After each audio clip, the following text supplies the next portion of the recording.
कांग्रेस की दिग्गज नेत्री एवं पूर्व मंत्री किरण चौधरी ने बीजेपी व जेजेपी के साथ हुड्डा गुट पर जमकर निशाने साधे।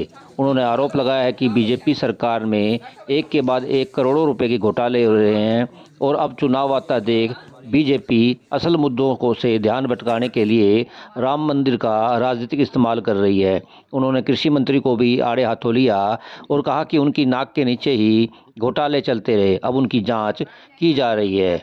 उन्होंने कांग्रेस प्रभारी द्वारा एसआरके ग्रुप की यात्रा को भेजे गए नोटिस पर कहा कि ये हमारा अंदरूनी मामला है। साथ ही भूपेंद्र सिंह हुड्डा द्वारा 4 डिप्टी सीएम बनाने को लेकर के किए गए वादे पर भी उन्होंने कहा कि कांग्रेस जाति के आधार पर राजनीति नहीं करती।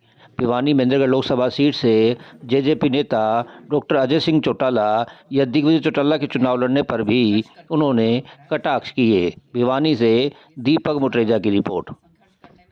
जो है जो इस तरह जनता को जो एक तरह से लुटाई की बात हो गई, वो हालात जो हैं ये हो रहे हैं। चाहे एजुकेशन का स्कैम हो, चाहे रजिस्ट्री का स्कैम हो, चाहे शराब घोटाला हो, चाहे कोविड के समय जो घोटाले हुए हैं, सारे के सारे जो हैं, अभी बाजरे का घोटाला जो हुआ है, सारा जो भवंतर योजना के अंदर जो घोटाले हुए हैं, तो ये सारी चीज़ें जो हैं इसके ऊपर पर्दा पूरी तरह से डाला जा रहा है। भ्रष्टाचार जो है वो पूरा चरम सीमा पर है।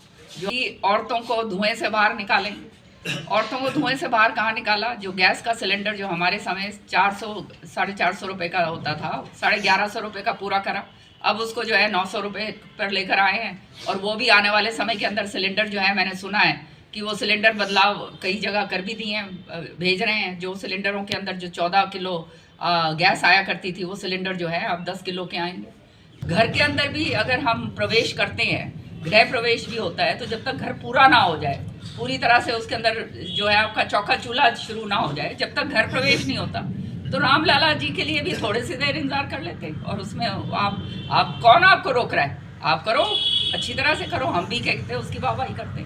लेकिन क्योंकि चुनाव सामने है और उस चुनाव के मद्देनजर रखते हुए एक राजनीतिक तौर पे इसको इस्तेमाल करा जा रहा है, वो गलत है। भगवान जो है वो सबका है, किसी एक का नहीं है, कोई उसको वो नहीं कर सकता। हम सबका भगवान है, सब पूजा पाठ अर्चना पूजा उसके अंदर सारे पूरा विश्वास करते हैं।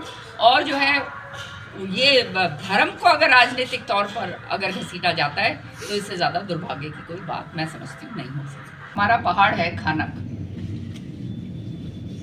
हजारों लोगों को वो रोजगार देता है जब पहाड़ चलता है। ये बीजेपी वालों का तमाशा देखो कि पहाड़ खुद बंद करते हैं। बेरोजगारी जो है इतनी पहले ही इतनी चरम सीमा पे, और मजदूर तबका तो जो है पहाड़ के अंदर जो काम होता है उसी काम से वो आगे चलाता है। क्रशरों के अलग काम चलते हैं, रोड़ियाँ जो है वो महंगी हो जाती हैं, जनता के लिए भी परेशानी का सबब बनता है। तो पहाड़ ये खुद बंद करते हैं। फिर अपने ही कार्यकर्ताओं से, जो इनके जो सो कॉल्ड नेता हैं, उनसे ये कहलवाया जाता है कि पहाड़ खुलवाइए, पहाड़ खुलवाइए। चीफ मिनिस्टर से मिलके आए हैं, उनका हम धन्यवाद करते हैं। तो भैया पहाड़ भी तो आप ही बंद कर रहे हो, किस बात का धन्यवाद करते हो? आप तमाशा है, नौटंकी है, उसके अंदर जो है ये लोग माहिर हैं। तो घोटाला हुआ है एफपीओ का, वो आप लोगों को सबको मालूम है। सब्सिडी का मामला है। अब सब्सिडी किसान किस लिए लेता है? क्योंकि जो है जो गरीब किसान है, जिसको जो है आगे अपना क्या कहते हैं काम करना है, वो ये अपनी सब्सिडी लेता है। चाहे ड्रिप इरिगेशन हो, चाहे और भी सारी चीज़ें हों। आधों के तो पोर्टल बंद रहते हैं। सब्सिडी जो है वो लाखों करोड़ों के अंदर जो है उसका गबन हुआ है, और जिसका नतीजा ये हुआ कि केंद्र सरकार ने लिखकर भेजा कि भाई इसका जो है आपने कार्रवाई करवानी है। तो सरकार ने कहा हमने विजिलेंस कार्रवाई करवा देंगे, लेकिन उन्होंने नहीं माना, और फिर सीबीआई की इंक्वायरी अब हुई है।